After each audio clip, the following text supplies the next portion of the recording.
On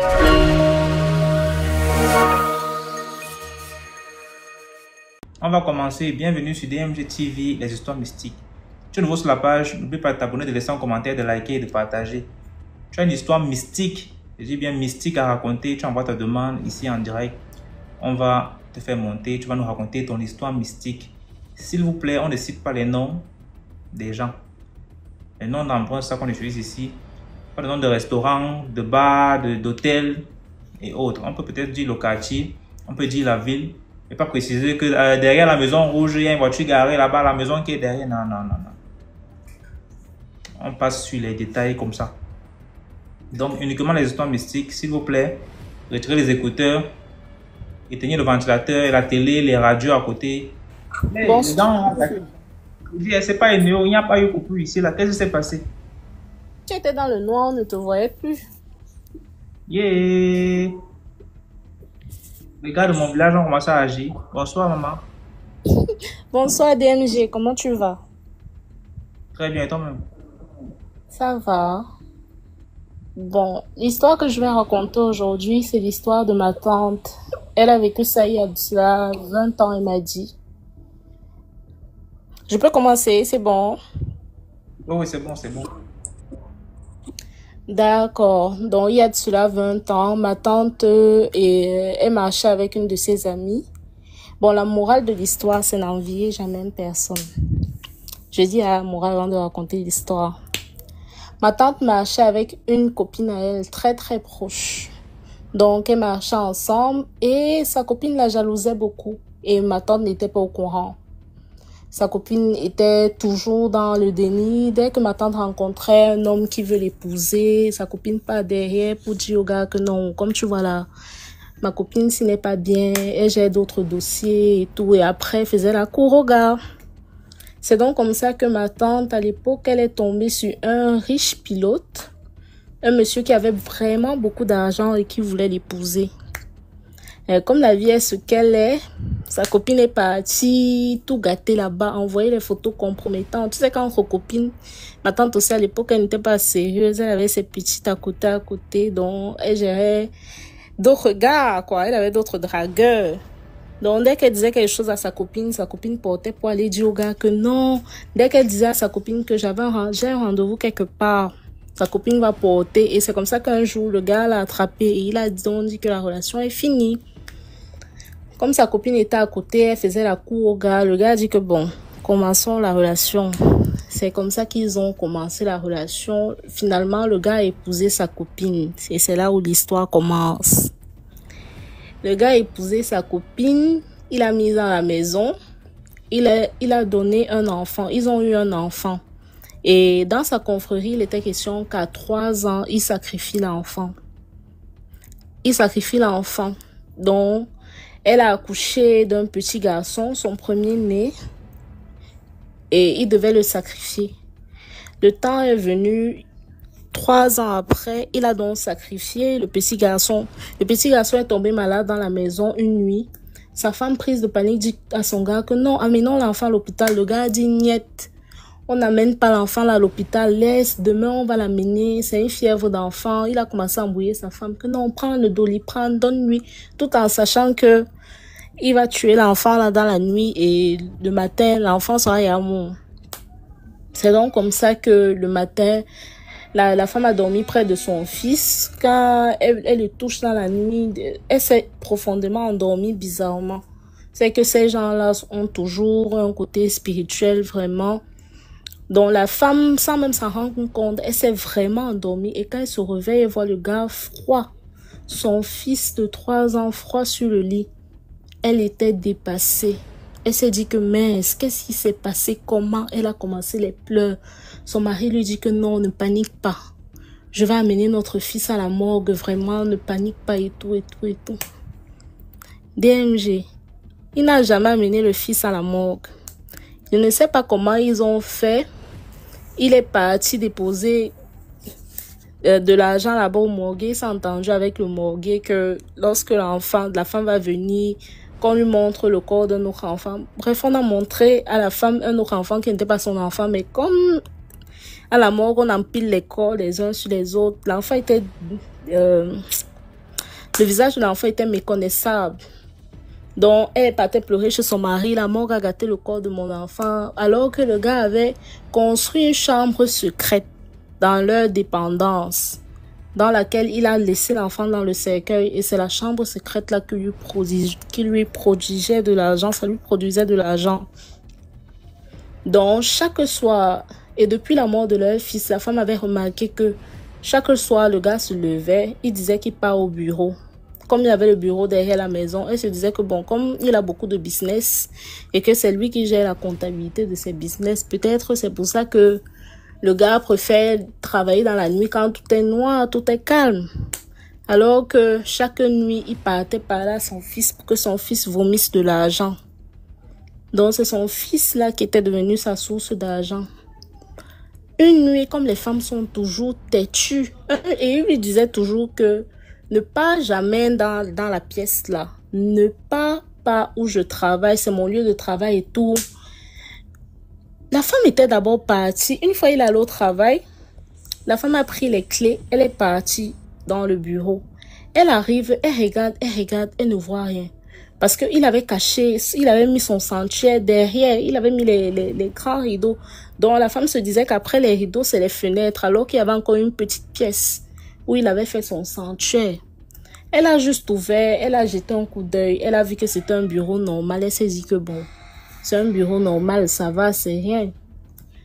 Deuxième fois, une nuit encore, elle est prise de panique parce que son mari, tu cherches quelqu'un avec qui tu dors dans la nuit, tu ne le vois pas toutes les nuits. Une fois même encore, ça va, mais de manière récurrente, pendant des mois, tu te dis que mais, elle s'est même réveillée trop tard.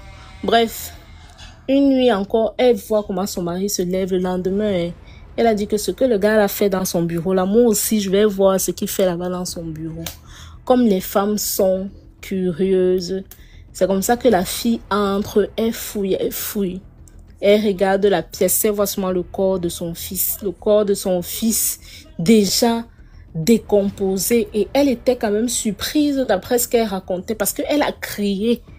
Quand elle a vu ça, elle a crié, donc ça a amené du monde, les femmes de ménage, les gardiens, les maisons des riches. Tu connais, il y a toujours du personnel, donc les gens venaient voir, madame, c'est quoi? Dès qu'ils voyaient, hey. C'est donc comme ça que l'affaire est même allée en justice. C'est donc comme ça que la fille a crié. Et quand elle a crié comme ça là, son mari, les gens là sont spirituellement élevés, donc elle est entrée dans la pièce, son mari a su qu'il y avait quelque chose qui n'allait pas. Donc, il a appelé sa famille, il lui a seulement dit au téléphone que qu'est-ce que tu as fait? Ce que tu as fait là, la prochaine personne sera toi.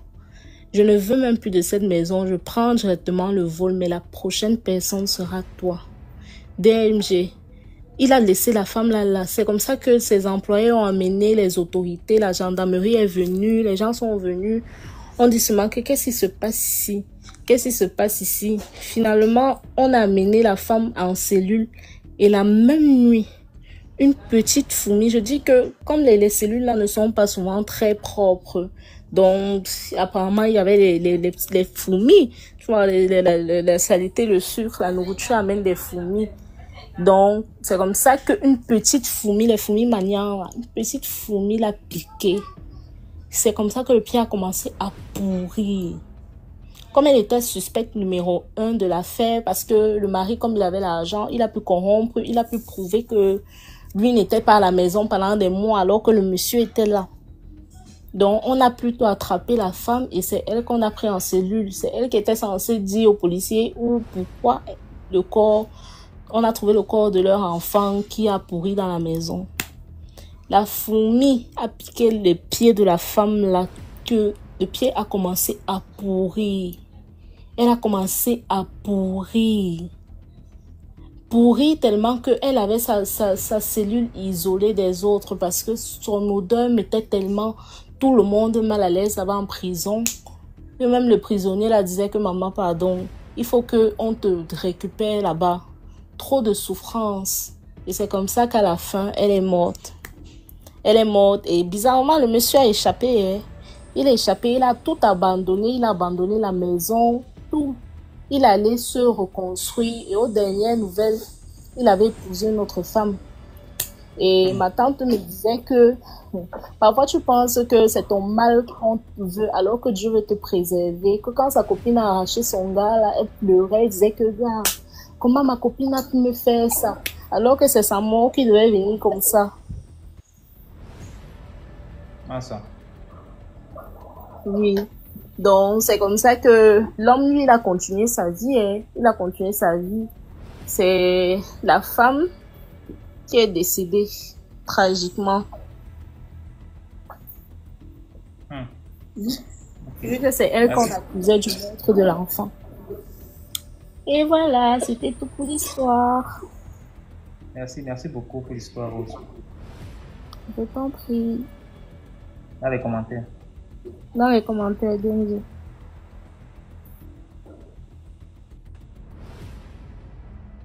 Hmm. Ça veut dire que le gars va partir encore chercher une autre femme, faire la même chose. Mhm. On a aussi retenu que les femmes sont curieuses. Les femmes sont encore quoi là? Elle a pas dit quoi là même? Têtues. Voilà. Donc, on retient, hein? C'est même comme c'est une femme qui a dit ça. Si c'était un homme, ça devait crier.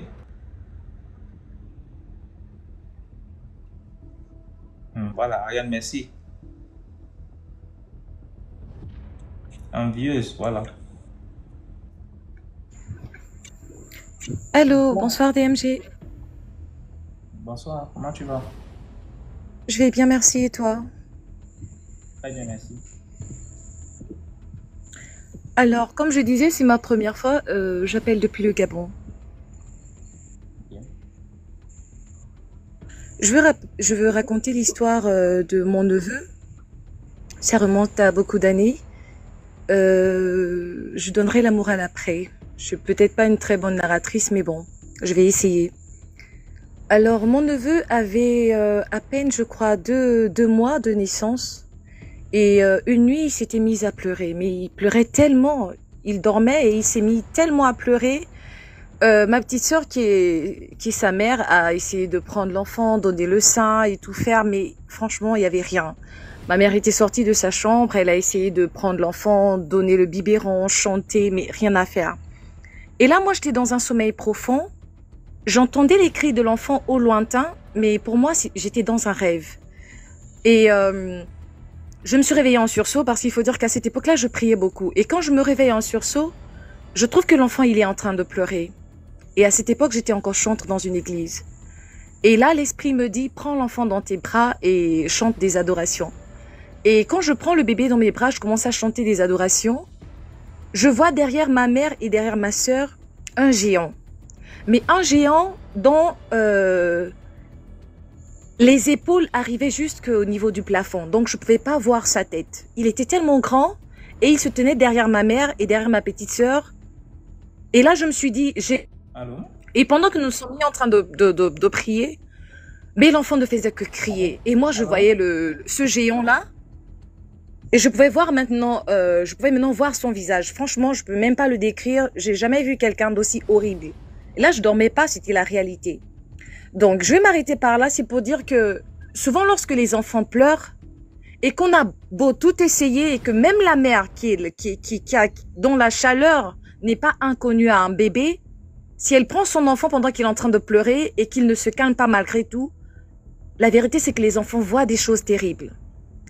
Du coup, je vais dire aux mamans de beaucoup prier pour leurs enfants parce que les enfants ne parlent pas et même pour ceux qui parlent, ils peuvent pas prononcer certains mots. Ils savent pas comment expliquer certaines choses.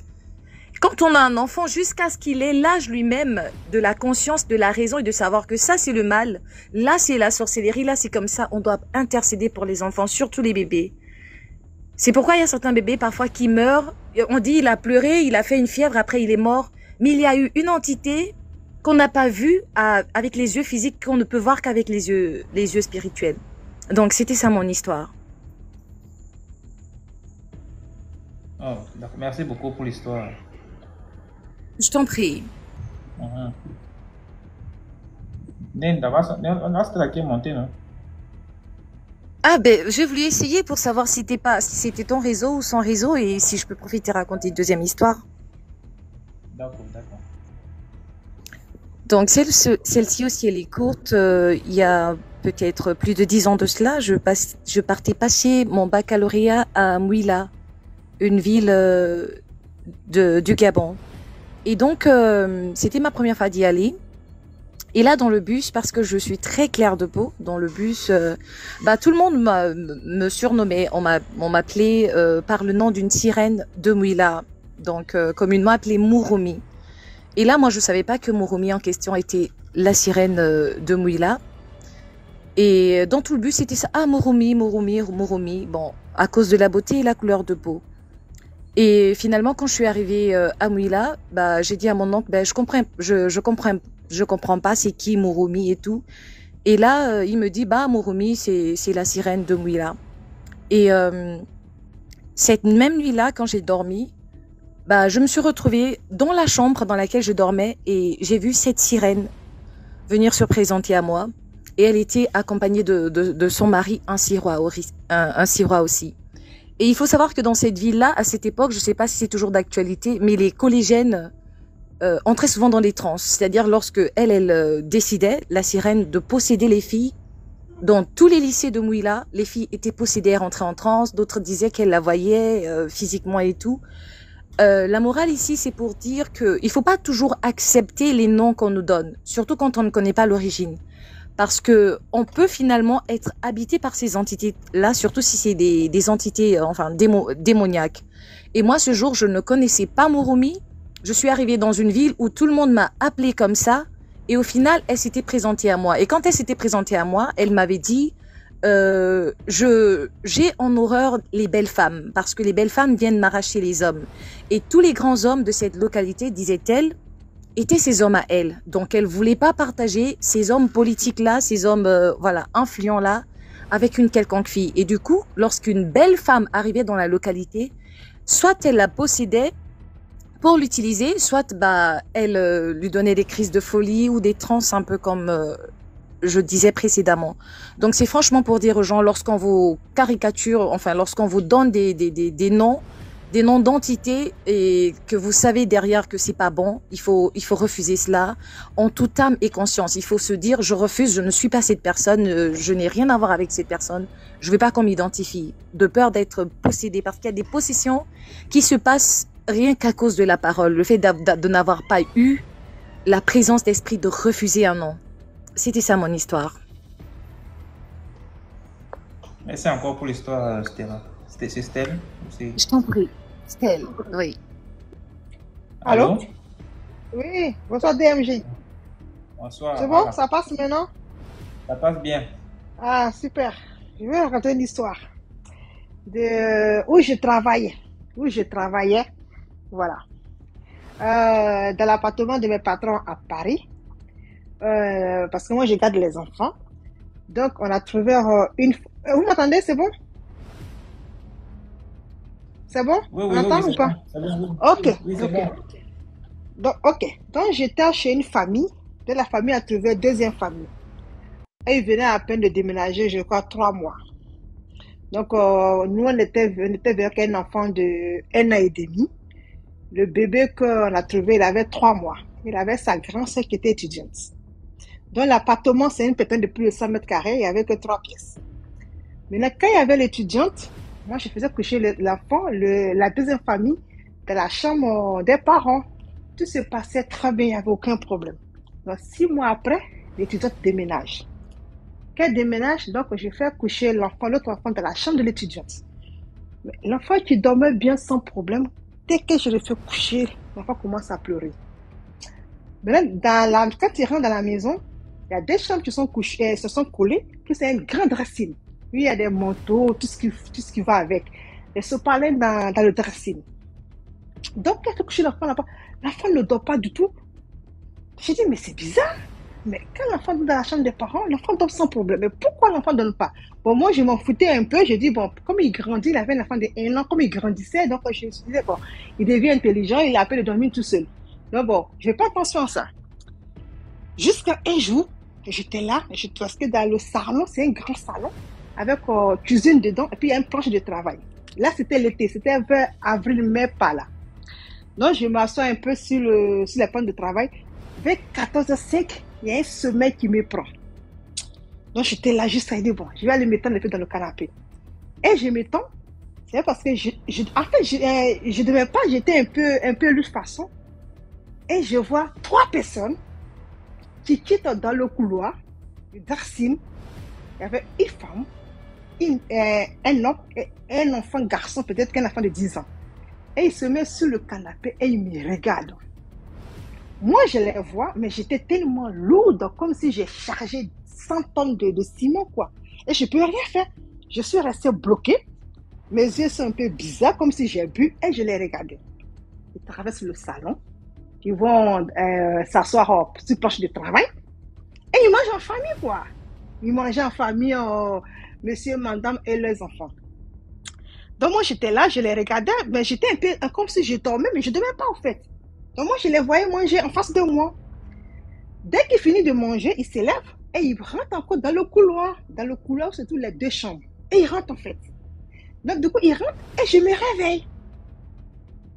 Ma copine dit, mais tu sais, il y a quelque chose dans cette maison-là. Que je comprends pourquoi l'autre enfant qui a presque 2 ans, quand je le fais coucher au fond des pièces, l'enfant pleure. Je vois quelque chose de fait dans la maison ici qui effraie cet enfant-là, quoi. Donc, quand moi, je l'explique, elle me dit, mais non, tu hallucines. Non, je hallucine pas. Ça fait plus de 2 ans que je suis dans l'appartement. Quand même, je ne suis pas quand même bête. Elle me dit, bon, ok, si c'est vrai, demain, tu refais. Je dis, mais non, c'est parce que j'ai sommeil. Mais il y a une certaine heure, c'était dès qu'il est 14h05 minutes, ça ne dépasse pas. Que soit où je suis assis dans la pièce, j'ai sommeil. Donc, mais il y a le jour où il y a des gens qui sont, il y a le jour où il y a le monsieur qui est là, ou la femme qui est là, ça je ne vois rien, ça se passe très bien. Mais dès que je suis avec les 2 enfants, ça commence à faire. Je tiens plus du tout de l'appartement et je dors. Donc, l'enfant qui l'appartement appartient à ses parents, l'enfant il grandit. Il a peut-être que 2 ans, commence à parler. Et il a commencé à pleurer. Quand il dort la nuit, dès que le dressing est ouvert, l'enfant ne peut plus dormir. Il pleure. Donc moi, j'arrive quand le matin, ça me dit, mais Michel, tu sais, il dit, oui, mais c'est bizarre. Il dit, comment ça? Il me dit, mais il y a mon fils qui dit qu'il y a des gens qui sont dans le dressing. Donc, elle me dit, je dis, ah bon? Bon, moi, je sais, elle est peureuse tellement que je ne peux pas lui expliquer que oui, mais moi aussi, quand je suis là dans la journée, je vois ce genre de personnes. Donc moi, j'appelle, je le dirai et je m'étais.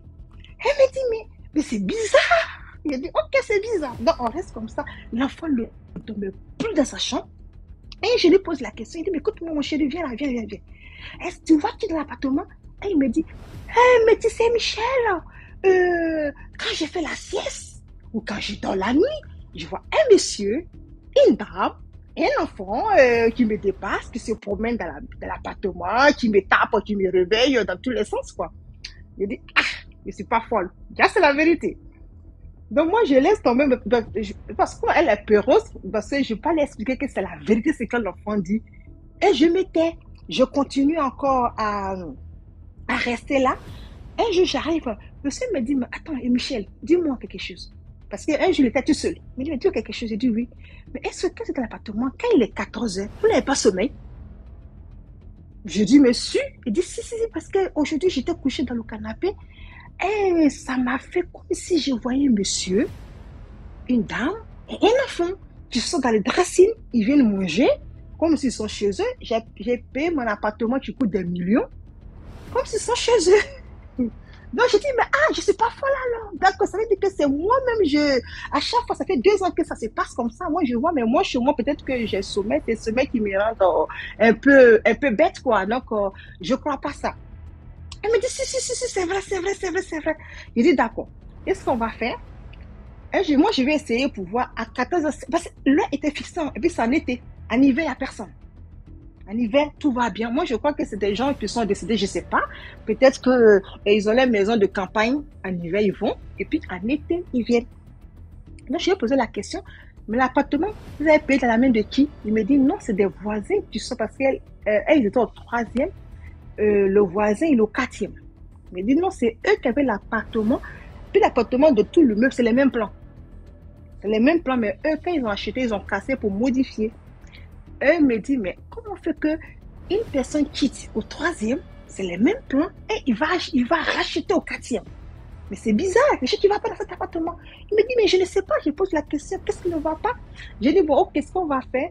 Peut-être que, bon, un jour, on va essayer, s'il est 14h05, je vais essayer de faire un effort et ne pas dormir et voir si c'est vraiment je sais, que c'est des fantômes qui viennent se promener en plein été dans l'appartement.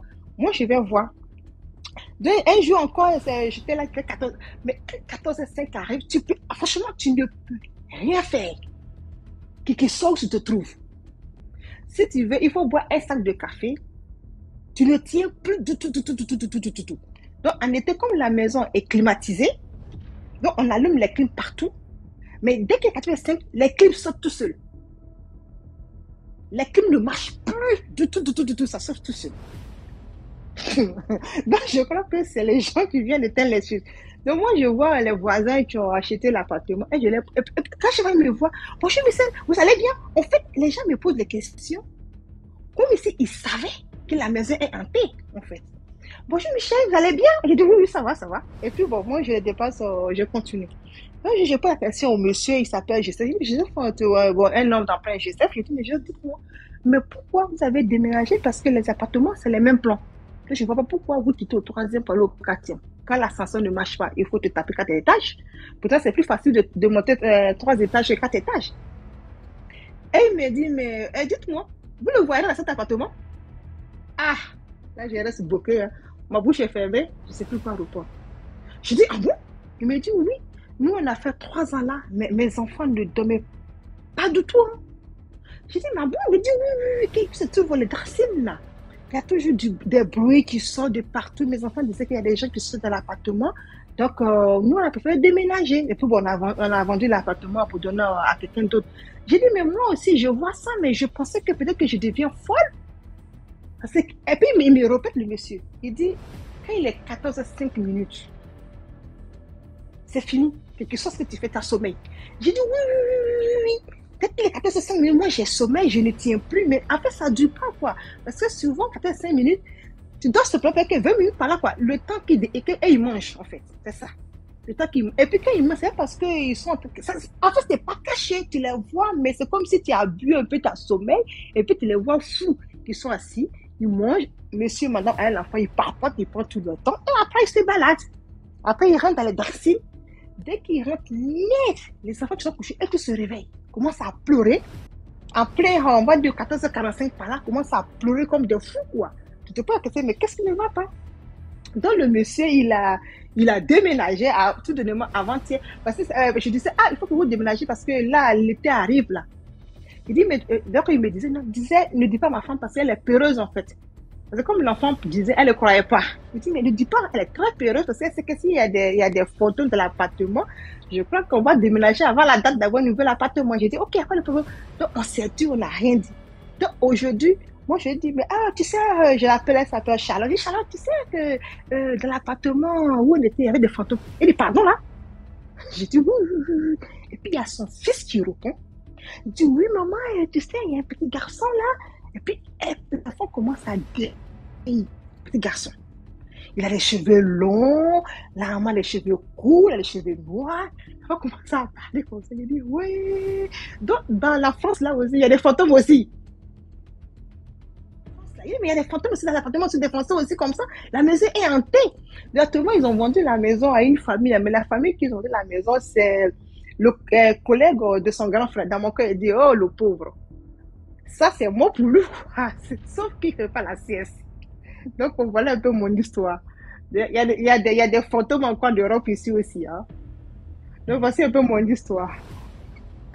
D'accord, merci beaucoup pour l'histoire. Donc, dans les commentaires, pardonnez-moi, brisez-moi doucement. As de pique. Allô, bonsoir. Bonsoir, comment tu vas?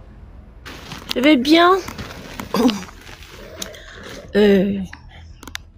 Voilà, mon histoire, c'est l'histoire d'une jeune dame. Voilà, une jeune dame qui sortait, qui venait de la boîte de nuit. Alors, elle a arrêté un taxi, elle a proposé 5 000 francs. Alors, arrivée à destination, c'était juste à côté d'une morgue. Donc, voilà. Elle oublie de payer le taximan.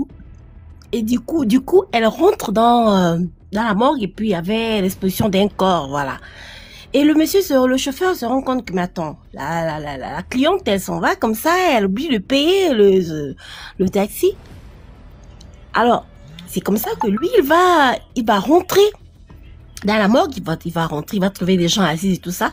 Il va se rendre compte que la cliente qui était à bord de son véhicule, c'est elle qui est décédée.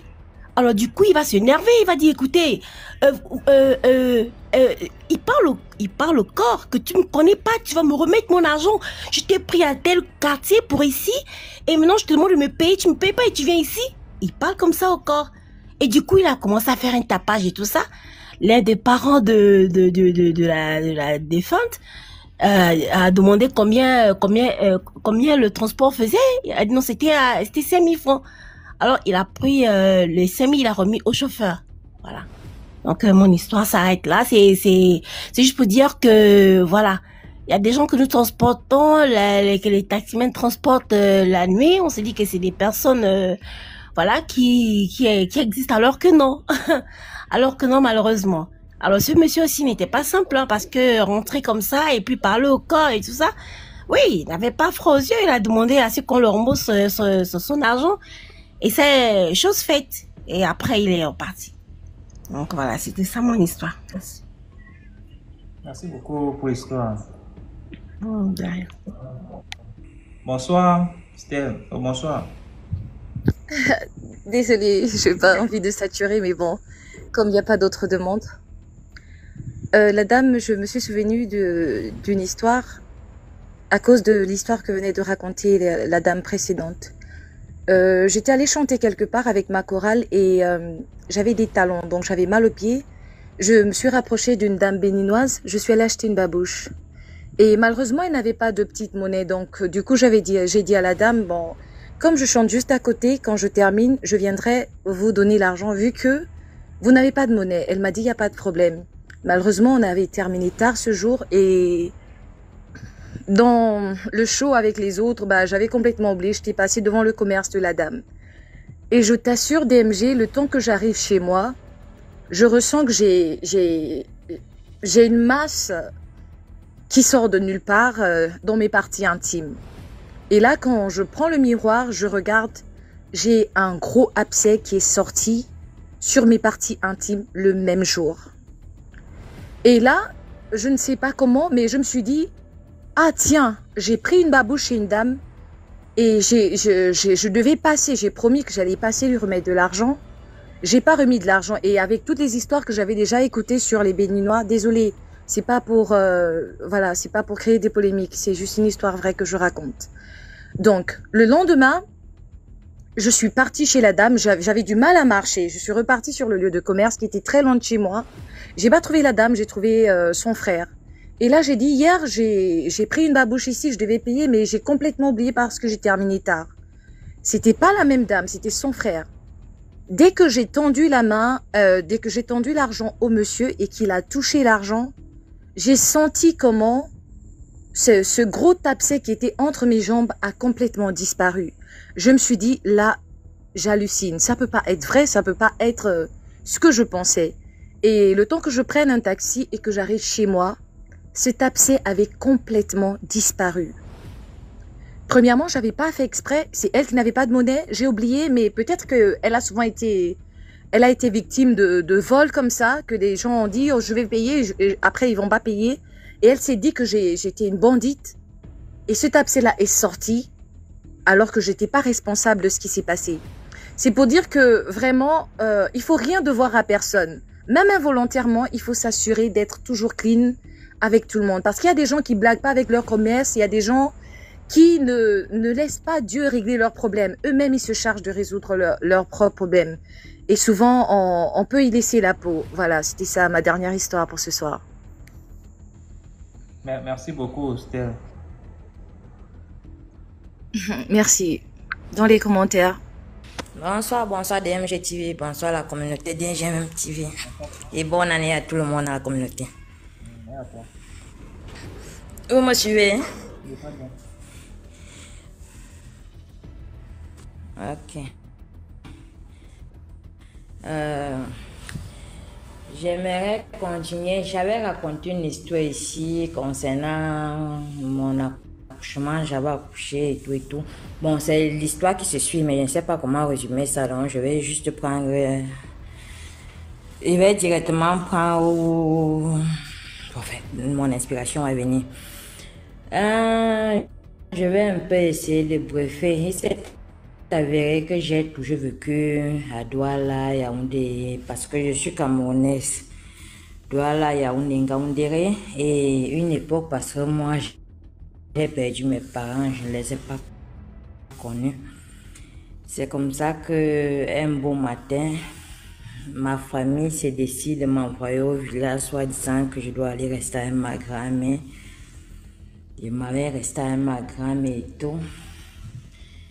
C'est comme ça que je suis tombée enceinte, comme je vous avais raconté la précédente histoire, il y a de cela pratiquement 6 mois. Quand je suis enceinte, comme ça, j'étais nouvelle au village, je ne connaissais pratiquement. Donc, on partait là-bas, me baladait, on causait et tout et tout. Et un bon matin, comme ça, là, ma famille, parce que je suis sortie de la maison de ma grand-mère, parce que mon oncle avait eu à taper sur moi et tout et tout. Donc, c'était les choses mystiques. Moi, je ne savais pas. C'était, comme je vous avais dit, une fois, j'ai vu ma grand-mère, une fois, une soirée, j'ai regardé ma grand-mère, le feu sortait dans les yeux de ma grand-mère, chose que je n'avais jamais vue. J'étais encore très petite à l'époque. J'avais pratiquement 14 à 15 ans, parce que j'ai accouché à 15 ans. Et les problèmes, parce que mon oncle a voulu me violer, coucher avec moi et tout, ça a fait des problèmes. J'ai dû fuir la maison de ma grand-mère pour aller me réfugier chez les voisins. Comme au village, la famille, c'est la famille, tu peux aller vivre chez telle ou telle personne. C'est comme ça que je suis partie vivre chez les voisins. Et chez les voisins, il y avait l'aîné de cette famille-là qui me faisait la cour quand je n'étais pas encore enceinte. Du coup, quand je suis tombée enceinte, je suis partie rester là-bas. Ils ont su que je suis enceinte 6 mois après. Mais j'avais déjà commencé à sortir avec l'aîné de cette famille. Lui a fait comprendre clairement que ce n'était pas son enfant. Donc j'étais déjà enceinte. Et sa mère, une femme très gentille et tout, ils ont décidé de me prendre en charge. Ils ont fait la liguette. Je constate toutes les nuits quand je dors. Parfois je dors, j'entends les pas qui marchent sur la toiture. J'entends des bruits et tout. Donc des choses. C'est le pourquoi on dit souvent que, parce que jusqu'à aujourd'hui, je vais un peu sauter. Jusqu'à aujourd'hui, moi j'essaye de me connaître parce que nous avons des dons. Mais nous n'arrivons pas à cerner ces dons parce que nous ne prenons pas la peine de vraiment connaître qui nous sommes. Le temps passé, c'est comme ça que j'ai accouché. Le jour que j'ai accouché, mon type qui s'occupait de moi, qui était l'aîné de la famille dans laquelle j'étais partie me réfugier, était parti dans son village maternel parce que lui, il était venu dans notre village parce que sa mère qui était venue en mariage dans notre village. Donc, il était parti pour un problème de terrain. Sa mère aussi était partie parce que sa fille aînée avait accouché. Donc, du coup, le jour que les contractions m'arrêtent, je ne savais pas ce qui se passe, mais elle a constaté, vu l'expression de mon visage, que c'était les contractions. C'est comme ça qu'elle alerte les gens pour les faire comprendre que je suis déjà en travail. Et alors, ça part de bouche en oreille. On fait appel à une grand-mère qui fait accoucher des gens. Et cette grand-mère fait une potion qu'elle vient me donner et tout. C'est comme ça que je bois. Entre-temps, la maison dans laquelle je suis en train de vivre, il y a un de mes oncles. Bon, quand il dit on du là, mais il est oncle dans la maison dans laquelle il vit là. Il était venu me trouver en contraction. Il allait dire à sa soeur aînée qui vivait en bas de cette maison. Sa soeur aînée, elle n'a rien fait. Je vais vous dire le pourquoi elle n'a rien fait. Donc, la grand-mère qui m'a fait accoucher, elle est venue. J'ai accouché au village, comme on accouche traditionnellement et tout. Tout s'est bien passé et tout. Une voisine du quartier, du village, m'avait préparé, en fait, était venue me donner le coq. C'est une nourriture traditionnelle à Yaoundé parce que je suis du Sancre. Elle m'avait apporté le coq ce jour-là. Je n'ai même pas eu l'envie de manger tout. Presque 1 heure après, j'ouvre l'assiette de coq. Les fourmis ont rempli. Oui. Sabine. Oui, Pas très fort comme ça là. C'est parce que je parle un peu rapidement, donc du coup ça me fait souvent, quand je parle avec les gens, je me recours, tu vois, en train de parler un peu plus rapidement. Non, mais calme-toi, ça va aller. Ok. Parce que je n'aimerais pas aussi empiéter sur le temps, la durée, c'est le pourquoi aussi. Ouais. Ok. Une voisine du village m'a apporté à manger, c'était le coq. Une après, quand j'ouvre l'assiette du coq que j'ai envie de manger, les fourmis ont rempli l'assiette du coq. Le genre qui est que tu ne vois même plus la nourriture, sauf les fourmis. Elle a fait, elle a allé, elle a versé tout et tout, elle a réchauffé, elle est venue me donner, elle m'a demandé de manger, j'ai dit que je ne mange plus ça. L'intuition. Maintenant, mon cordon, j'ai accouché et tout s'est bien passé, le placenta était là, c'était dans la chambre et tout. On a informé celui qui était comme l'aîné de la famille, mais je sortais avec lui, personne ne savait que je sortais avec lui, même sa mère. Mais bon, comme il m'aimait bien, il prenait soin de moi, on s'est dit que c'est un grand frère qui aime sa petite soeur. En plus, j'étais une citadine qui venait nouvellement du village, donc il se disait qu'il y a beaucoup de choses qu'on ne connaissait pas. C'est passé, il est venu 2 jours après, le cordon était là, il y avait une femme qui m'aidait avec l'enfant et tout. Une semaine après, quand le cordon tombe, parce que le placenta même de l'enfant fait 1 semaine après, c'est quand mon, tu peux dire, grand frère celui avec qui il sortait là vient, c'est lui qui prend le placenta, il part faire, parce que lui aussi il était un peu gros dans les choses de la tradition, il connaissait, en fait il avait un don de voyance et tout, mais il n'utilisait pas ça pour aider les gens. C'était qu'il peut rester comme s'il te dit que telle personne n'est pas bonne, telle personne, ou bien il a rêvé la nuit, il a vu ce qu'ils étaient en train de faire et tout. Donc c'est un peu comme ça qu'on lui connaissait, sauf sa famille et les gens qui voulaient faire connaître qu'il avait ce don, mais sinon tu ne pouvais pas savoir s'il ne te le disait pas. 1 semaine après, la mère qu'on est parti l'appeler, qui est la tante de cette maison-là, qu'on est parti l'informer qu'elle était en train d'accoucher, vient. Elle sait qu'il n'y a personne dans la maison parce que tout le monde était sorti, comme il disait tantôt, monsieur tu recouvrais seul. Lui, il avait toujours ces choses à faire. Elle envoie sa petite fille, qui apparemment sa petite fille est une grande sorcière dans le monde spirituel. Elle envoie sa petite soeur, elle dit à sa petite fille, elle dit à sa petite soeur, à sa petite fille que pas dire à Nyango, parce que mon petit nom c'est Nyango, pas dire à Nyango qu'elle m'envoie la bande qu'on a attachée le nombril de l'enfant. Je me suis blessée, je vais attacher mon doigt. C'est comme ça que sa petite fille aussi me dit que grand-mère dit que tu l'envoies la bande, que tu as attaché le nombril de l'enfant, elle va attacher sa blessure, elle s'est blessée. Moi aussi, les choses de l'intuition, quand on dit que ou tu es une élue ou bien donc, bon, jusqu'à aujourd'hui, je cherche à connaître. Je réponds à sa petite fille que pas dire à grand-mère que je n'ai pas, et la bande et le cordon, parce que même le cordon, elle avait demandé. Il lui a dit que pas dire que je n'ai pas, que bon, la propriété de la maison, la mère de la maison, est partie avec ça, où elle est partie, je ne sais pas. C'est comme ça qu'elle pas dit à sa grand-mère que Nyango a dit qu'elle n'a pas la bande et qu'elle a attaché le cordon de l'enfant et tout et tout. La femme là, elle-même monte le lendemain, fâchée. Comment j'ai envoyé telle personne prendre la bande que tu as attaché le cordon de l'enfant? Parce que je me suis blessée, j'ai envie d'attacher ma blessure. Tu dis que tu n'as pas la bande là, tu n'as pas le cordon là. Je dis que mais je n'ai pas la bande là, je ne sais pas, c'est telle personne qui a pris, est partie avec. Elle a babadé un peu là et tout, elle est partie. Quelques semaines après, 1 mois, 2 mois après, je partais toujours en visite à ma première copine que j'ai parlé au début là. Un jour, j'arrive chez eux, ils sont dans une réunion, ils étaient en train de faire une réunion, un dimanche, je fais une réunion, tu salues les papas, les mamans et tout. J'entre, je demande telle personne, on me dit qu'elle n'est pas là. La personne que je partais chercher, j'avais mon enfant en main. Ils étaient tous gentils, contents avec moi, et dès que j'ai demandé cette dernière, on m'a dit qu'elle n'est pas là. Maintenant, il y a une mère qui me demande, qui me dit que, Nyango, en patois, je vais traduire ça en français. Elle me dit que Nyango, donne-moi un peu l'enfant là, je vais porter. Et comme avant que je n'accouche, on menaçait la femme chez qui j'étais restée dans sa maison que je vais mourir étant enceinte et on va voir où elle va garder là, où elle va m'enterrer. Parce que comme j'avais eu les problèmes avec ma grand-mère et son fils, comme je vous disais précédemment, qui voulait coucher avec moi et tout, le village avait fait des problèmes, on l'avait tapé, on l'avait humilié et tout, c'est ce qui m'avait fait sortir de la maison.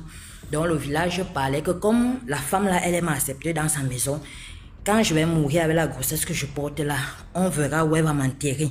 Comme tout le monde, qu'elle voit, elle prend un garde dans sa maison. Dès que ces gens-là me disent que donne un peu l'enfant, on va porter, je leur réponds que je ne donne pas. Vous voulez porter quel enfant? L'enfant que vous avez dit que je vais mourir étant enceinte, c'est l'enfant là que vous voulez porter aujourd'hui. Maman mia. Les gens là m'ont chassé le jour là comme si j'étais un mauvais esprit. Oh, sors, tu viens déranger les gens. Tu trouves les gens qui ne font la réunion et tout. Tu viens déranger les gens. Je les ai dit qu'il n'y a pas de souci. Je suis en train de sortir. Et je ne sais pas ce qui m'avait inspiré. Je vous dis, j'avais 15 ans. Mais j'ai répondu à cette mère-là comme si J'étais possédée, c'est quelqu'un qui m'avait possédée. Je les ai répondu, je suis descendue. Je les ai dit qu'on ne peut pas me donner, on ne peut pas vous donner mon enfant. L'enfant que vous avez dit que vous avez dit que je vais mourir étant enceinte, c'est l'enfant là que vous voulez pour finir le travail que vous avez commencé et qui vous a dépassé. C'est comme ça que je sors. Quand je sors, les attaques spirituelles commencent la nuit. Je dors comme ça là parfois un jour parce que le monsieur que je dis que sortait avec lui là, que sa mère ne savait pas. Quand la nuit tombait, moi j'avais ma chambre qu'il m'avait donnée. Donc quand la nuit tombait, lui il venait toujours dormir avec moi. Personne dans la maison ne savait. Alors un jour nous sommes en train de dormir. On entend comment quelqu'un est en train de marcher dans la toiture. Donc tu sens c'est comme si c'est un géant. Il marche en sautant, il traverse des toitures. Donc tu sens comment il saute la toiture s'il part dans l'autre toiture. Après, subitement, on entend un gros bruit au milieu du salon. Comme si c'est une bombe, comme si c'est un avion, en fait, comme si c'est un gros engin qui s'est écroulé. Mais au milieu de notre maison, dans le salon. Mais l'affaire, si on restait tranquille.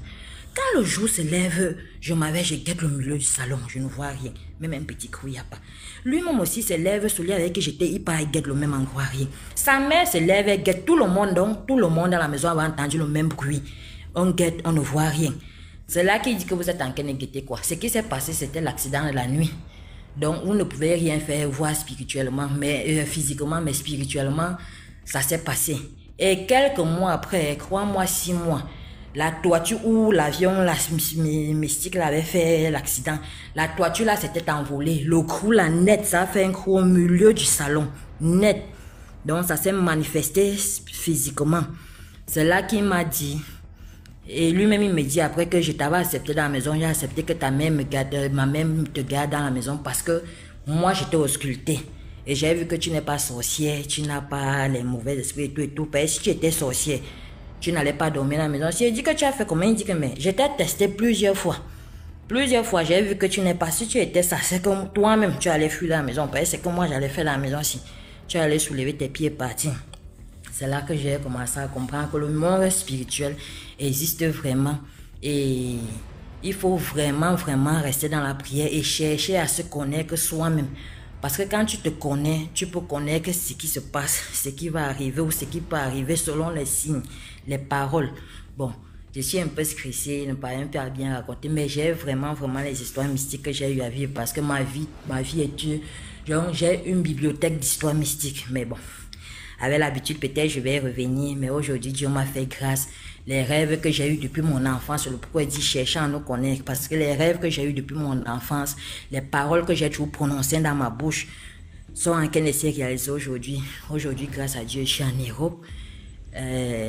Beaucoup de choses que je vais vous raconter avec le temps. Désolée pour les fautes et le stress. Bon, si je me remets, je vais encore remonter. Ciao. D'accord, merci beaucoup, Sabine. De rien, de rien. Allô? Allô, bonsoir, Queen. Ah, bonsoir. Bonsoir, DMG. Ça fait vraiment longtemps. Je voulais raconter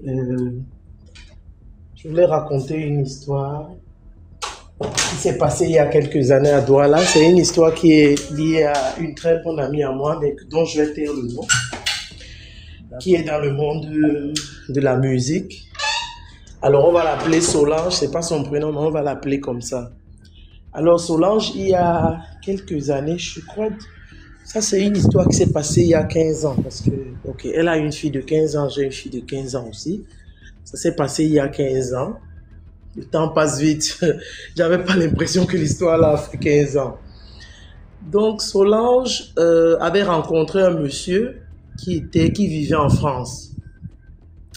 Donc, c'était un monsieur qui vivait en France, qui était très connu dans le milieu, en France, là-bas, des viveurs, quoi. Je sais pas comment je vais appeler ça, appelons ça comme ça.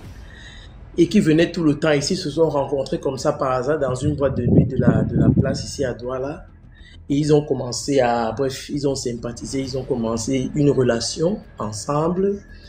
Et voilà, elle était vraiment aguichée. Le gars a commencé à lui dire qu'il va l'épouser. C'est vrai que j'étais un peu sceptique quand même, parce que je lui disais, mais tu viens à peine de rencontrer ce gars, vous vous êtes vu quelque temps, 1 ou 2 fois, je sais pas moi combien de fois en boîte de nuit, Et voilà, tu dis déjà que tu veux l'épouser. Bon, je sais pas, mais peut-être que ça peut marcher, mais bref, moi, je n'accrochais pas tellement. Je n'avais même pas rencontré le gars. Elle n'avait pas vraiment pris le temps même de me présenter le gars, vu la relation qu'on avait, mais quand elle m'en parlait, je n'accrochais pas. Je peux pas savoir pourquoi, mais je n'accrochais pas. Donc, du coup, la fille, la relation est devenue, d'après ce qu'elle me disait, elle est devenue un peu sérieuse. Elle m'a dit que le gars avait fait le toqué-porte et tout ça. Donc, le gars allait faire le toqué-porte. Et très vite, elle est tombée enceinte. Donc, quand elle tombe enceinte, juste ça aussi, j'ai commencé à lui dire, mais attends un peu, je comprends pas. Tu viens à peine de rencontrer ce gars. Je peux même comprendre que vous vous mariez. Mais bon, le mariage même peut finir. Mais tu tombes aussi enceinte directement. Je crois que tu engages la vie aussi d'un enfant dans l'histoire et tout ça. Bref, c'est des choses que je lui disais. Moi, j'accrochais pas. Je ne comprenais pas pourquoi, mais je n'accrochais pas. Donc, à un moment donné, ça a fait qu'elle s'était un peu éloignée. Elle s'était un peu éloignée de moi. C'est une fille dont je suis l'aîné de 2-3 ans. Mais on était amis, on s'était rencontrés à l'université. Et on est restés amis. Après, on est amis jusqu'aujourd'hui. Hein. Et donc, je n'accrochais pas. Ben, je lui disais vraiment ce que je pensais.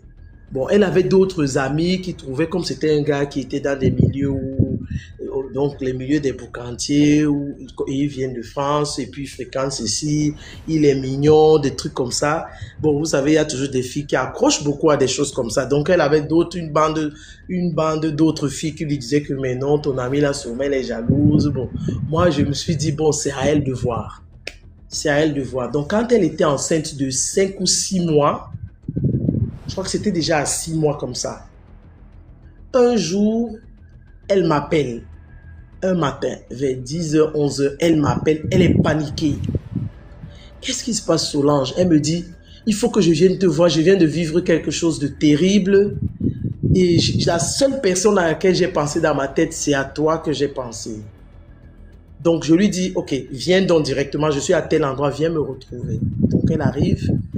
Elle est vraiment paniquée, elle se met à pleurer. Elle est enceinte de 6 mois, elle se met à pleurer. Je lui dis, mais qu'est-ce qui se passe? Elle me dit, écoute, mon gars, le gars vivait en France. Mon gars était censé venir au Cameroun en congé. C'était en décembre, donc il venait genre pour les congés de Noël. Disons qu'il devait arriver quelque chose comme le 15 décembre. Je prends une date comme ça au hasard. Il devait arriver le 15 décembre. Donc, il a commencé à m'appeler avant. Il lui avait laissé les clés de la maison. Ils ont une maison familiale dans laquelle il a un appartement qu'il occupe souvent quand il arrive au Cameroun. Donc, et il avait un gars qui était ici au Cameroun qui l'appelait. Disons que c'était un peu son chinda, quoi. Le gars a tout fait, qui était un peu son gars à tout faire. Donc, il a commencé à lui dire, ok, appelle le gars pour que vous alliez, comme c'est toi qui as la clé, tu ouvres la maison. Donc, il a commencé à l'appeler comme ça, peut-être une semaine avant, pour lui dire, écoute, j'arrive tel jour, je suis déjà en train de me préparer. Comme quand les gens doivent voyager, quoi. Donc, après, le gars, ils ont fini par se donner rendez-vous, quelque chose comme le 14. Comme le gars devait arriver peut-être le 15, ils ont fini par se donner rendez-vous le 14 matin, donc le jour où je suis en train de la voir. Donc, le gars, elle dit au gars, quand tu arrives là-bas, tu m'appelles. Donc, quand le gars arrive, elle lui dit, ok, je suis en train d'arriver, donc tu m'attends juste là, je suis là dans 10 minutes. Elle-même, là où elle vivait, ne vivait pas très loin de là. Donc, elle arrive, elle prend une moto et elle arrive à cet endroit-là. Et puis, elle ouvre la porte. Elle commence donc à ouvrir les fenêtres et tout pour avoir un peu de lumière.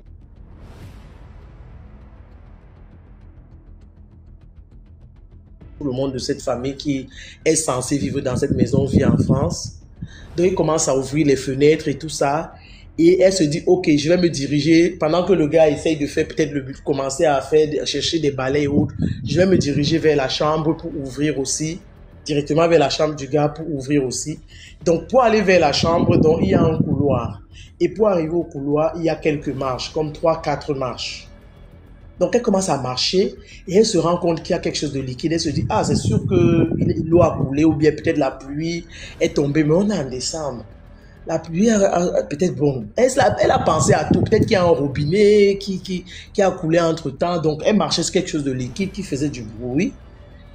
Et elle se dit, ok, je vais arriver au niveau de la porte de la chambre, je vais ouvrir, et puis quand je vais écarter comme ça, ou bien je vais toucher le mur, je vais allumer, je vais un peu voir d'où vient l'eau. Donc quand elle ouvre, elle réussit à ouvrir, je me rappelle plus très bien de ce qu'elle avait ouvert, si elle avait allumé finalement, ou si elle avait ouvert une porte. La lumière, elle se rend compte que c'est du sang d'un chat qui a été égorgé fraîchement. Et c'est son sang qui était versé comme ça partout dans le couloir où elle était en train de marcher. Elle s'est mise à crier. Elle s'est mise à crier. Le gars qui était avec lui, il lui dit, mais qu'est-ce qui se passe? Tu cries pourquoi? Le gars vient, il accourt et il se rend compte, il voit le truc. Il dit, waouh! Il lui dit, écoute, sortons d'abord. Et le sang était frais et cette maison était censée être fermée et que personne n'a eu accès à ça. Le gars était censé être en France. Elle était censée avoir en train d'ouvrir cette porte-là, cette maison-là, depuis je ne sais pas combien de temps, que personne n'a été là. Et il y avait du sang frais. Vous savez que le sang, d'ailleurs, au contact de l'air, ça coagule très vite. Mais il y a un chat qui est égorgé fraîchement, avec du sang frais, fraîchement au sol. Donc, elle a couru en sortant. Elle était paniquée. Elle se dit, mais qui a égorgé un chat dans une maison fermée? Donc, elle commence à appeler dans le gars. Elle commence à l'appeler. Elle appelle le gars, le gars décroche. Elle lui explique, paniquée, que mais regarde ce qui vient de m'arriver. Je me suis retrouvée, il y a un chat qu'on a égorgé. Et le gars était d'un calme olympique quand elle lui expliquait ça. Donc, elle lui explique. Quand elle finit de lui expliquer ça au téléphone, hop, qu'est-ce qui se passe? Le gars, la seule question qu'il lui pose, c'est que, est-ce que vous avez alors nettoyé ça? Là, il a commencé à se dire, mais il y a un problème. Le gars ne se demande pas comment un chat égorgé se retrouve dans la maison où il va arriver demain. Il me demande plutôt, moi, étant enceinte de 6 mois, si je n'ai pas nettoyé le sang du chat égorgé et le chat lui-même. Elle s'est dit, mais attends un peu. Je devais nettoyer ça comment? Elle dit au gars au téléphone que je ne comprends pas. Je demande, je devais nettoyer le chat égorgé. Je connais qu'un chat qu'on a égorgé, on a versé son sang est en train de couler, on nettoie ça comment? Moi, je devais nettoyer un chat égorgé à l'intérieur de votre maison comment? Dis-moi un peu. Donc voilà comment elle a dit, écoute. Donc elle s'est un peu énervée quoi, que, écoute, mais c'est quoi cette histoire? Je suis en train de te raconter un vrai truc. Toi, tu es là dans un calme olympique, tu me demandes seulement si on a nettoyé et tout.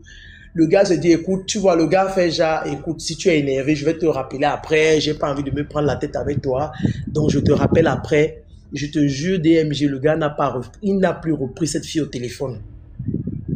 Quand la fille a essayé de le rappeler 1 fois, 2 fois, 3 fois, le gars n'a pas pris. Elle a senti que là, ça sent le roussi. Elle a donc dit au gars, elle a commencé à dire au gars que, dis-moi la vérité, tu veux me dire que le gars, le chinda avec qui elle était, tu veux me dire que la maison aussi, c'est moi qui ai ouvert ça, qui a donc mis le chat qui est fraîchement coupé. Donc, c'est vraiment que le gars lui dit qu'écoute, ça c'est de toi à moi, il faut pas que le gars sache, tu sais que moi, c'est aussi mon... C'est-à-dire que c'est comme ça que moi aussi, je gagne ma vie, que quand il vient là, les gars, certains gars viennent là, je gagne mes petits sous. Faut pas lui dire, moi je sais que le gars est là, il est dans tel hôtel de la place, il est arrivé depuis 3 jours. Donc, quand tu lui parles comme ça avec ton numéro là, il est en train d'utiliser le roaming. Tu lui parles avec ton numéro de la France, mais le gars utilise le roaming. C'est comme ça que tu parles avec lui depuis. Mais sinon, le gars est là, il est à tel hôtel depuis 3 jours. S'il te plaît, ne dis jamais à personne, ne parle pas de ça à quelqu'un qui le connaît, que je t'ai dit ça. Mais je te vois là, tu es enceinte, tu es encore une jeune femme. Il faut pas que... Je ne veux pas entrer dans les choses qui vont me dépasser. Tout ce que je peux te dire, c'est que je n'étais pas au courant qu'il y a un truc comme ça là-dedans. Je n'étais pas au courant. Mais le gars est là. Donc, ce n'est pas genre la possibilité qu'il soit entré dans la maison là, est là. La probabilité est là. Ce n'est pas que le chat n'a pas atterri là-bas. Quand le gars lui a dit ça, c'est là qu'elle s'est dit, oh, la première personne à laquelle elle a pensé, donc c'était moi. Voilà comment elle m'a appelé. Et quand elle m'a appelé, je lui ai donc dit de venir. Elle a donc commencé à me raconter l'histoire. Quand elle a commencé à me raconter l'histoire, je l'ai regardée comme ça. J'ai dit, écoute, mais qu'est-ce qu'on va bien pouvoir faire? Une histoire comme ça, c'est compliqué. Un chat qu'on a égorgé, on a versé son sang. Le niveau là, c'est pas un peu trop élevé pour quelqu'un comme toi et moi. Je lui ai dit, ok, il y a un pasteur que je connais de l'église baptiste. Parce que c'était un pasteur de l'église baptiste qui aide souvent les gens. Il y a un pasteur que je connais. Moi-même, je connais parce que beaucoup de gens en parlent. Allons là-bas, peut-être que lui peut savoir quoi faire à la paroisse là. Et celui qu'on a trouvé, au lieu de nous dire qu'il n'est plus là, lui aussi nous a donné, il nous a dit autre chose. J'ai donc appelé un de mes amis. Je lui ai expliqué qu'écoute, voilà. Même mon ami là jusqu'aujourd'hui me demande toujours que ton ami Solange là, son problème avec le gars là, ça avait fait comment là. Chaque fois il me demande ça. Il me dit, quand j'ai appelé mon ami là, je lui ai expliqué. Il me dit, écoute, je connais quelqu'un qui peut t'aider, quelqu'un à qui j'ai confiance, qui peut l'aider parce que bon, moi je te vois toujours avec cette fille. C'est une fille qui est bien. Il ne faut pas qu'elle se retrouve dans un pékin juste comme ça par naïveté. Donc voilà comment on appelle. Il appelle le gars vient nous retrouver là où on était. Là-bas, il lui a dit que écoute, tu es une soeur. Je ne peux pas te demander grand-chose. Je t'ai retrouvé dans un truc comme ça un peu compliqué. On va essayer d'arranger ça. Et puis le gars va partir de lui. Pendant qu'on parle là, le gars ne la prenait plus au téléphone.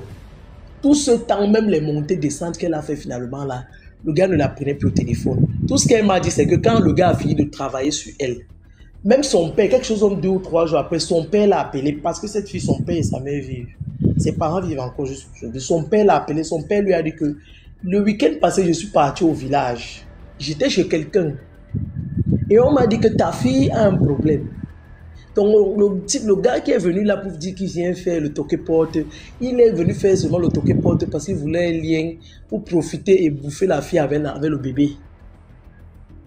Mais on m'a dit qu'on allait travailler sur toi. Son père lui a dit ça au téléphone, que je t'appelle seulement pour te dire que non, je sais, mais qu'on m'a dit qu'on allait travailler sur toi, c'est pour ça que je laisse. Mais je t'appelle pour que tu saches qu'on m'a dit ça au village. J'étais au village, on m'a dit ça comme ça au hasard, ça n'avait rien à voir avec toi. Moi-même, j'étais dépassé. Donc, ton gars est venu faire le toqué-porte seulement parce qu'il voulait récupérer carrément 2 gibiers en même temps. Un gars que tu le vois, il est toujours là. Ce gars est toujours là, il est toujours dans la place, il est là. Il gère un cabaret là dans la ville, je ne vais pas citer ni même le lieu, mais il est là. C'est un gars, tu le vois, un gars mignon et tout. Mais les gars qui touchent à tout, qui sont prêts à tout, parce que en France, ils sont des gigolos, des femmes qui leur donnent de l'argent. Donc, c'est des gars qui touchent à un peu de tout. Donc, voilà comment on a soigné cette fille. Ce gars était parti. Je t'assure que ce gars est parti. Même la fille là a même accouché. Le gars n'est même pas passé là-bas. Elle a même accouché, il n'est même pas passé là-bas. Un jour, la fille vient me dire que non, sa mère a dit que le diable est trop fort, on peut même faire comme si on fait... Bref, sa mère a voulu justifier, sa mère est dans une église, donc je ne vais pas citer. Elle a voulu justifier que peut-être que même le gars qui était venu là, peut-être qu'on lui a même dit ce qui s'était passé, et il est seulement venu tourner le film. Il lui a dit que, le plus important est que tu sois en vie. Si le gars est venu tourner le film, sans savoir que le gars, la fille me dit ça parce que le gars est déjà venu la baratiner, ils ont encore repris ensemble. Et l'enfant avait déjà peut-être 1 ou 2 ans. Et le gars est venu la convaincre que non, c'est mieux qu'une femme fasse ses enfants avec le même père. La fille est retombée encore, ils ont recommencé. Alors quand la fille est tombée, ils ont recommencé. Qu'est-ce qui s'est passé? Un jour, le gars qui l'avait traité là, comme j'étais devenu quelqu'un, il était un proche, un cousin d'un très bon ami à moi. Je l'ai trouvé comme ça un jour chez mon ami là. Et il m'a demandé ton ami là s'est encore remis avec son sorcier là. J'ai dit que comment? Moi je ne suis pas au courant, je sais que l'histoire s'était arrêtée. Mais il dit que non. Moi j'avais eu un retour sur le travail que j'avais fait sur elle. Elle s'était remise avec le gars. Je dis ah bon? Il me dit que je te dis. Elle s'était remise avec le gars là. Moi ça m'avait donné un bon retour. J'ai dit, écoute mon cher, toi tu avais aidé la fille comme tu pouvais, il faut seulement laisser. Moi je ne veux pas rentrer d'abord, c'est des trucs compliqués. Un gars qui sacrifie les chats, les gorges et les chats, moi je ne connais pas le niveau là. Pardon. Donc, si elle avait fait, c'est elle-même qui cherche. Maintenant, un jour, ma copine est venue me dire que quand elle a quitté le gars pour la 2e fois, elle est revenue me dire que le gars a failli, que c'était la 2e fois que le gars allait finir avec, et elle ne m'a jamais raconté. La 2e fois là, ce qui s'est passé. Là, elle ne m'a jamais dit, elle m'a seulement dit que je te jure que pour la deuxième fois, là, quand je me suis remise avec lui, c'est là où le gars allait me finir. Mais heureuse. Mais elle ne m'a jamais donné de détails comment elle a fait pour quitter de la deuxième fois. Donc, c'est juste pour dire que vraiment, c'est toujours dans le même sens que la sensibilisation. Pour dire que mais tout ce qui brille n'est pas or. Et voilà, l'envie aussi de se retrouver avec, je sais pas, bon, elle était encore une jeune fille aussi à l'époque, c'est il y a 15 ans, bon, d'être avec un gars qui est beau, qui est mignon, qui vient de la France, des trucs comme ça peut vraiment te faire, tu te retrouves dans une situation compliquée. Beaucoup de gens perdent même leur vie dans des trucs, vraiment dans des banalités. Tu vas voir un gars comme ça, tu te dis que non, c'est un gars que comme il vient en Europe, sûrement lui il a déjà une autre mentalité. Non, non, non, non, non. Tout est possible. Tout est possible. Et ce n'est pas parce que quelqu'un veut t'épouser que ça veut dire qu'il a toutes les bonnes intentions du monde. Hein. C'est pas parce que quelqu'un parle de mariage et qu'il se met à concrétiser qu'il a toutes les bonnes intentions. Après, la fille avait voyagé, elle était partie en France en congé. C'est là qu'on lui a dit que non, ce gars-là, quand il vient au Cameroun, il fait les toquets portes tout le monde. Là, il faut les portes à toutes les filles ici à Douala. Les toquets portes, c'est son truc. Donc, quand lui, il arrive, si tu as fait le toquet porte, c'est une banalité pour lui. Et la deuxième chose, c'est que les enfants, il s'en occupe jamais. Mais comme il a vu peut-être que la fille avait une certaine étoile, il s'est dit que bon, il peut profiter comme ça, il récupère. Ça n'a pas seulement marché avec la fille. Donc, c'est l'histoire que je voulais raconter, DMG. Je souhaite une bonne soirée à tout le monde et bon week-end. Bye bye. Merci beaucoup pour les commentaires. Dans les commentaires. On parle comme ça, les gars écrivent dans les commentaires que homme égale à homme. Homme les gars.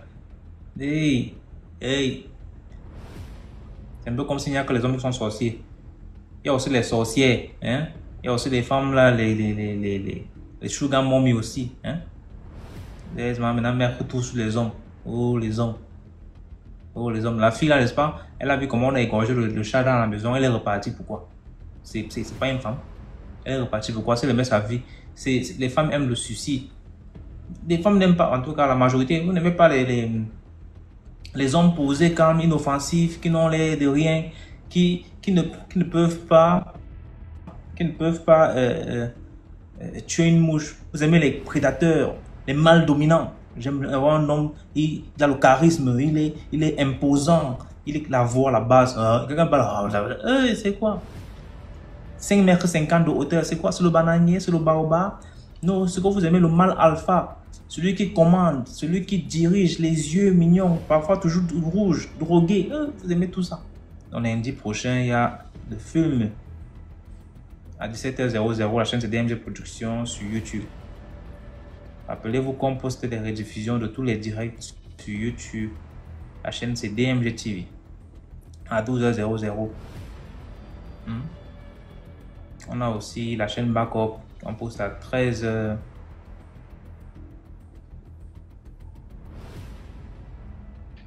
À 13h30. On va s'arrêter là pour aujourd'hui. On va se reprendre mercredi, la semaine prochaine. Merci à tous ceux qui ont tapoté, les modérateurs, tous ceux qui ont participé en racontant leur histoire. Donc, mercredi 20h00 ici sur TikTok DMG TV. Portez-vous bien. Surtout, priez avant de dormir.